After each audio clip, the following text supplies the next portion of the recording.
to talk politics now. A recent proposal to require federal employees to return to the office full-time has sparked some debate about how to best streamline government operations while also ensuring effective public service. Vivek Ramaswamy, he's the head of the new Department of Government Efficiency, argued that mandating in-office attendance could encourage voluntary departures among federal workers. In an interview, he said the proposal could be a way to address what he says is a bloated federal bureaucracy. Let's bring in Scott Baradell. He's a spokesperson for Standley Systems. Thank you so much for joining us on Live Now from Fox to continue this conversation. Thanks for having me. All right, so this proposal from Ramaswamy here, do you think this would achieve his goal of these voluntary departures from the government? And if that did happen, what could we expect to see? Well, absolutely. I mean, I think that where we've seen it in the private sector where this has happened, you've had a lot of return to office mandates that led to a lot of voluntary departures. And it's a great way to reduce your workforce without having to pay severance and things like that, which I think is something that Vivek Ramaswamy and Elon Musk have in mind. Is going back to the office, though, really all that more productive than remote work? I know you guys conducted a survey. What did that say? What were your findings there? Well, I think there's a lot of research that shows that the collaboration that you get in office, if it's really collaboration as opposed to just driving somewhere and being in a cubicle and driving home, if that's really built into the company culture, it can be a really positive thing. But the thing that was really interesting about the survey, and Standley Systems helps businesses with printers, copiers, computers, it's office technology, so all for getting people back in the office. But what the survey showed is that the majority of Gen Z workers want to be in an office. Many of them never have had a chance because of COVID, and they're excited about it. So let's take advantage of that excitement. Yeah, so if this does lead to those large amounts of people leaving their government positions, I guess what impact could that have? Would that send a message about the future of remote work and leading to a future of maybe even going in the office full time or not? Yeah, I think what you have in many cases is a hybrid environment. And I think if you look at workers across the board, over 80% across generations prefer an environment that's at least hybrid. Say it's 3 days a week in the office. Maybe they don't want 5. So there's a broad consensus. And most companies would rather have their workers in the office. They've got big investments in commercial real estate.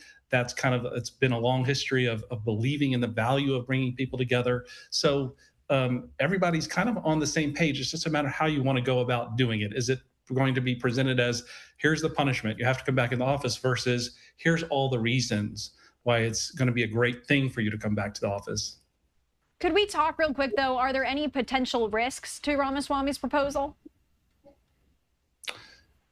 Risk? Well, the thing is, the very top, the creme de la creme of workers, they can do whatever they want. So they can work from home, they can work from wherever they want, and you're going to lose them because they can go anywhere. They have lots of choices. So if you're talking about the bulk of workers that aren't at that, maybe at top 5% of workers, yeah, you can have policies like this and not worry about the impact. But you're going to lose some real talent at the top because they have so many choices in terms of where they can work, choose their own environment. Yeah, and we're seeing this surge of people who want to work remotely ever since COVID happened.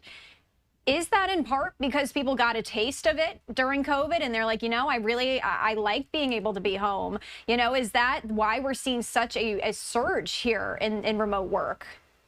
Yeah, I mean, a lot of people thought, oh, well, we've always worked in the office, we have to. Then when they realized that they could work at home and be effective, they were like, why do I have to do this commute? It's just kind of the experience of doing it made them realize, oh, it's possible. And a lot of companies are like, wow, it didn't really hurt our productivity. But now as we look at return to office, you had people hired during COVID who were hired from different cities because it could be remote, or they have small children at home and they can't maybe afford daycare. These situations where they were built for in their work style and everything was built for remote, and now coming into a return to office mandate, they simply, even if they wanted continued working for the office and coming into the office, they're in a different city, they've got small children at home. There are a lot of people that build their lifestyles around remote work, and now they have to change. One of my last questions for you, let's say this is implemented, right? Let's just imagine for a minute we do have federal workers who do quit. How do they move forward in attracting talent when they do have to fully go into the office? Well, I think Elon Musk's approach to this has always been that he believes that if you're truly the kind of worker that he wants to have at one of his companies, you're going to want to come to the office. So I think he feels like and Vivek Ramaswamy and a lot of people that the government workforce is so bloated that a lot of people can leave and you're still going to have a lot of good people there, and the cultures that's created are going to attract more people to the office. So I think that's the belief. And this is a very kind of this whole approach of that they're taking is very radical in some ways, and a lot of people are interested to see how it's going to turn out, because I think there's a pretty broad consensus that there's probably more government workers than there maybe need to be. Absolutely. Scott, thanks so much for breaking this all down for us. We appreciate it. Thank you.